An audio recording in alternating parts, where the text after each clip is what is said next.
And welcome to another episode of Garage Gameday Sports. Happy Friday, everyone. Louis Longoria here once again. I want to talk the potential Super Bowl preview this week. It's going to be a huge game, America's game of the week. I'm pretty sure you know which game I'm talking about. The 7-2 Dallas Cowboys traveling to Arrowhead to take on the 6-4 Kansas City Chiefs, set for a 3:25 kickoff. This is the first ever meeting between Dak Prescott and Patrick Mahomes. Sure will not disappoint. Plenty of intriguing matchups here across the board. I can't wait to dive in, so let's just go ahead and do it. Let's get started. This is going to be an insane playoff-like atmosphere at Arrowhead. We know these teams only play each other every 4 years, and crazy things seem to happen, every time. We always have someone teeing off. One of the receivers just goes off, has a big game.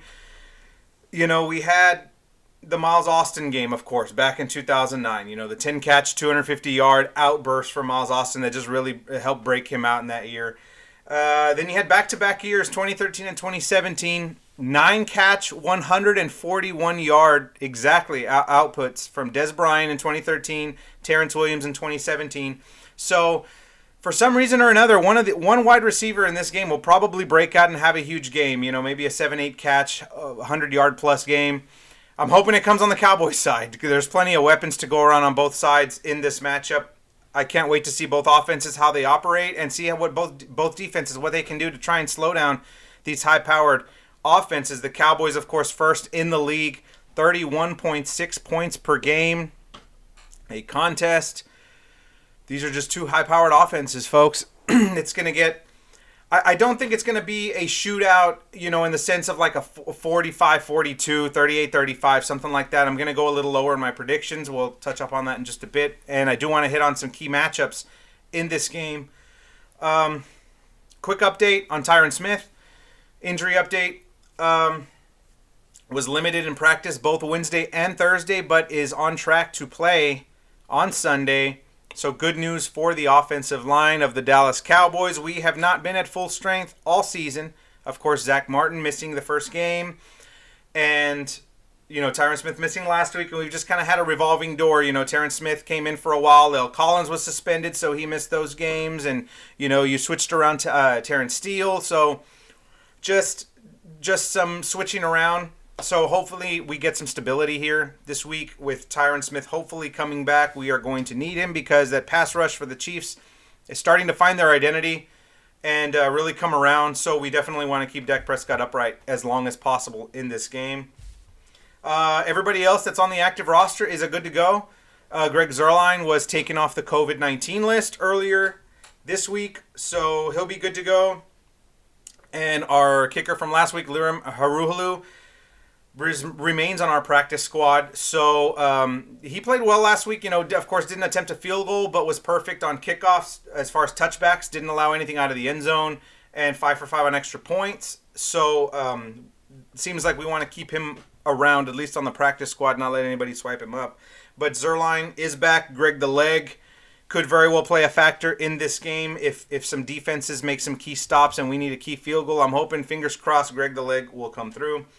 Of course, still need defensive line help. We're going to have the cavalry coming back sooner or later. According to Mike McCarthy, in an interview with SiriusXM, he gave an estimate of about 3 to 4 weeks for some of these guys out. DeMarcus Lawrence, Randy Gregory, still missing Neville Gallimore, Brent Urban. So we're going to have to wait for some more of these big names to come back. Our defense has been balling out, has been playing very well.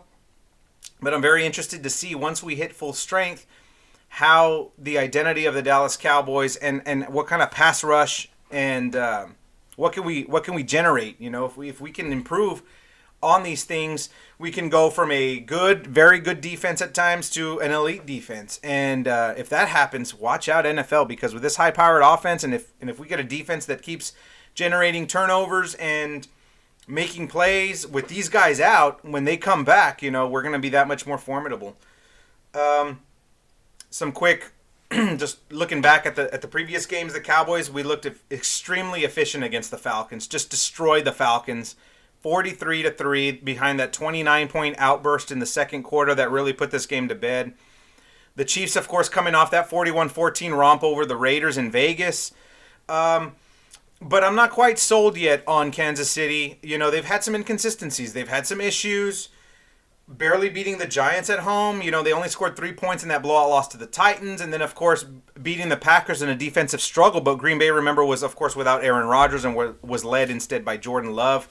Kansas City won that game 13-7, but by no means did they exactly win anyone over with that performance.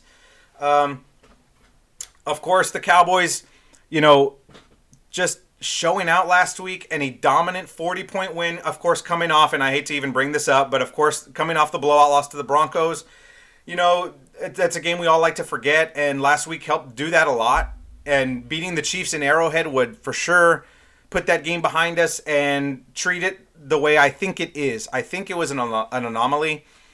The way that the Cowboys have been playing, we've won every single game except that game, and of course the 2-point loss at Tampa Bay to open the season. So I really think it was just, a blip on the radar. Every team seems to have gone, by the wayside for one game. We saw that happen to Buffalo. We saw that with the Cardinals. It just happens. So I think this game will help prove doubters that are still clinging to that game that was just a bomb of a game. So I'm looking for the Cowboys to really come out here and force the Chiefs' offense into turnovers. The Chiefs have really cleaned up the turnovers the last few games during their 3-game win streak, but they're still second in the league in giveaways. 20 giveaways, half of those are attributed to Patrick Mahomes. 10 interceptions for Mahomes, and like I said, he has cleaned that up the past few games. I'll give him credit for that. But as a team, 20 giveaways, they are second to last in the NFL, or second worst, in giveaways, trailing only behind the New York Jets, and that's not really something you want to take pride of, that you have less giveaways than the Jets because, well, they're the Jets. But the defense does want to capitalize on turnovers. We need to shorten the field for the Cowboys, not just for our high-powered offense, to help get them points on the board. You, of course, want to keep Mahomes and that offense off the field because although they've been inconsistent at times and have been struggling during the year, you still respect that offense. You respect Andy Reid and what they can do, just the plethora of weapons they've got, from Tyreek Hill to Travis Kelce. Darrell Williams has been playing well in Clyde Edwards-Hilaire's absence, and speaking of CEH, he might be on track to play in this game, so that's another weapon at the Chiefs' arsenal that they would be getting back in this game. But the defense just has really flipped the script from last season. We saw last season, we would struggle generating turnovers and couldn't really cash in and make things happen, and here, just with all these interceptions, fumble recoveries, and the Cowboys have just really been taking advantage of other teams, and they've just been able to cash in, not just getting turnovers, but cashing in with points. And we want to make Patrick Mahomes uncomfortable. Of course, second in the NFL in interceptions. He's tied for second with 10 interceptions, so we definitely want to force him into mistakes, make him uncomfortable, not let him get through his progressions and hit Tyreek Hill for a deep bomb or hit Travis Kelce here, his security blanket, and help them convert on third downs. The defense is definitely going to want to keep Mahomes in the pocket, not let him make plays with his legs, and not really let him break us on those big plays that the Chiefs can have. Tyreek Hill, it almost seems like you hear it every other week. Oh, there goes Tyreek Hill, 60, 70-yard touchdown bomb. Or Travis Kelce goes for 8 or 10 catches for $120 or $150 or something like that. So you definitely want to keep them in check with their big plays, make them try to extend drives and force turnovers and really limit them on third down. They are very, very efficient on third down. The only team in the league with a higher than 50% third down conversion rate. So the Cowboys are definitely going to have to flip the script on that to win this game in a tough environment. And going back to that third down, both teams rank in the top 5. So the Cowboys are very, very accurate as well on third downs and holding opponents to third downs. We saw the Falcons and the Broncos games holding the Falcons to 1 third down conversion, and that was late in the fourth quarter when the game was already, a blowout. And in the Denver game, Dallas struggled on third down. We struggled to convert third downs, and we couldn't help but prevent the Broncos from converting on third downs. They converted more than half of their third downs, and it showed on the scoreboard and it showed on the field. So, third down conversions aren't the end-all, be-all stat, but it really goes a long way in helping to limit this Kansas City offense in what they can do, and of course wanting to give our defense a break and to play into our strength, which is I think as well as the defense is playing, our strength is still of course giving Dak Prescott and this Cowboy offense a chance to do things with the ball. They were extremely efficient in the red zone last week. 5 touchdowns against the Falcons in the red zone. 5 trips to the red zone, 5 touchdowns. Extremely efficient and productive output from the Dallas Cowboys. I'm hoping for more of the same this week. And I want to harp back to Clyde Edwards-Helaire. He's coming back. It looked like he's coming back. He's been out since week 5 with an injury. Darrell Williams has been playing well in his absence, to give him credit. He can catch the ball. He can make plays, catching it on screen passes, swing passes, and making plays. I think better than CEH can, but Edwards-Helaire obviously a bigger threat running the ball. But that does give you a different dynamic with Edwards-Helaire potentially coming back into the fold. That gives them a two-pronged attack, a two-pronged rushing attack similar to the way we attack teams with Zeke and Tony Pollard. And last week, of course, Zeke found the end zone twice. But as far as a yardage standpoint, him and Pollard definitely, could have been more productive, but they still made big plays when they had to, especially on third down in the red zone. And in pass protection, we could be seeing them, help out our offensive line with this defensive front seven of the Chiefs that have been stepping up the last few games. And speaking of this front seven of the Chiefs that, I fear a little bit. They've been playing, they've got big names on defense, Tyrann Mathieu and Frank Clark and Chris Jones, and they got Melvin Ingram in a trade a couple of weeks ago. So you've got to respect the defense, respect what they can do and their ability. But I want to talk our offensive line against the Chiefs front seven, and there are other sexier matchups. You can go, you can even go even though they're not on the field at the same time. You can go quarterback, Prescott Mahomes. You can go wide receiver versus secondary on either side. And you could even go Jordan Lewis or Jaron Kearse or whoever's going to end up being on Travis Kelce. Jordan Lewis did a fantastic job on Kyle Pitts, by the way, last week. Just want to give him a shout out. After that opening drive that Kyle Pitts had, he had about 3 catches on that opening drive. They really limited him, and Jordan Lewis was a big part of that. So I don't know if we'll see him on Travis Kelce or someone else. That's another matchup, to watch. But I do want to harp on the offensive line against the Chiefs front seven. And of course, this is totally dependent to if Tyron Smith comes back and is able to be effective. We'll have our offensive line at full strength the first time all year, and it'll be tested against this Chris Jones, Frank Clark led defensive line. And Jones can be a game breaker. Jones can wreak havoc on an offense. And he's likely going to match up against either Connor Williams or Tyler Biadasz, who are our 2 weak links. On the offensive line, so that's where Zeke could factor in here, or we may try to limit Chris Jones somehow and not let him get to Dak Prescott. For the most part, this year we've been keeping Dak Prescott clean. We've been keeping that jersey squeaky clean. In the 8 games he's played, he's only been sacked 11 times.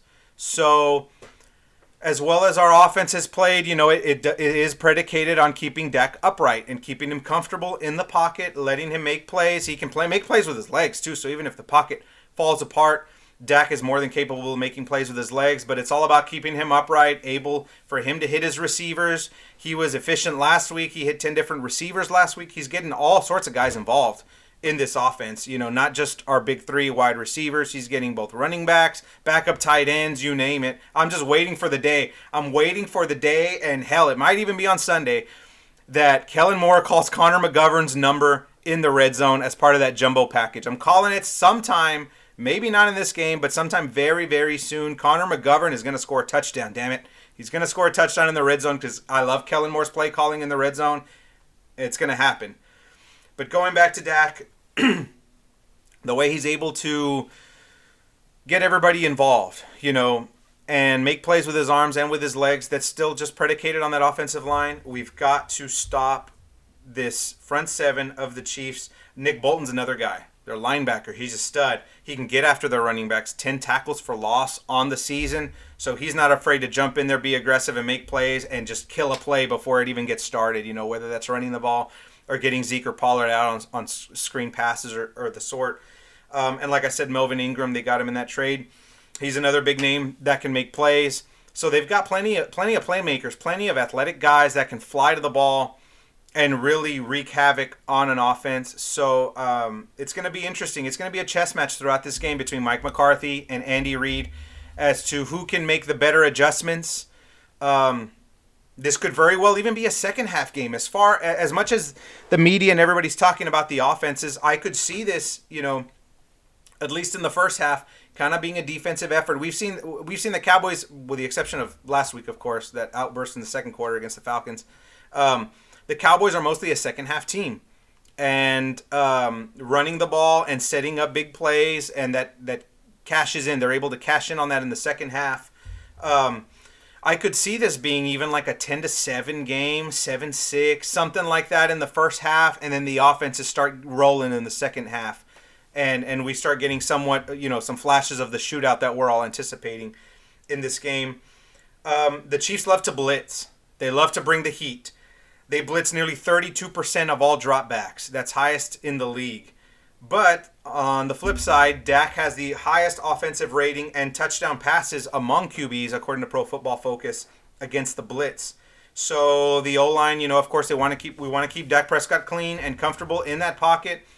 He can carve you, though, when you bring the blitz, when you bring the heat. So the Chiefs might have to think twice about doing that, and, we can use that to our advantage. If they try and disguise blitzes, or they are a little bit gun-shy with blitzes, hopefully that works to our advantage.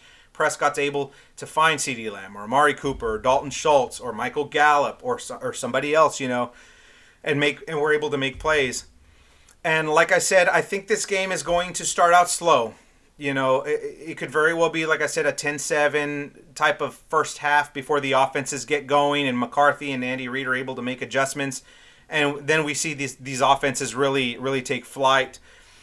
I've got Prescott having a big game here.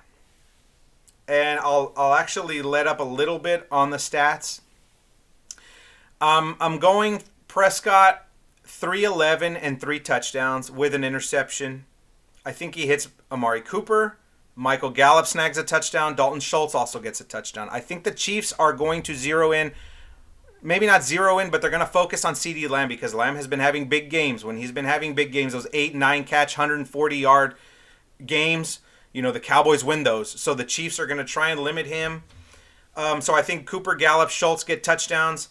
I think the defense gets to Patrick Mahomes twice in this game as far as sacks, and we pick him off once, whether that's, Trevon Diggs, Jordan Lewis, somebody else, I don't know. But I think they'll get to him twice and pick him off once. I've got the Cowboys winning this game 28-24. Not quite the shootout everyone's expecting, but there will be some offensive fireworks in this game. I do like the Cowboys in this game, just how they're playing as a whole, as a unit, but for the entire season. I'm just not quite sold on the Chiefs. I know they're playing in Arrowhead. They're 2.5-point favorites right now, which is not a lot for a Chiefs team at home. That is not a big point spread.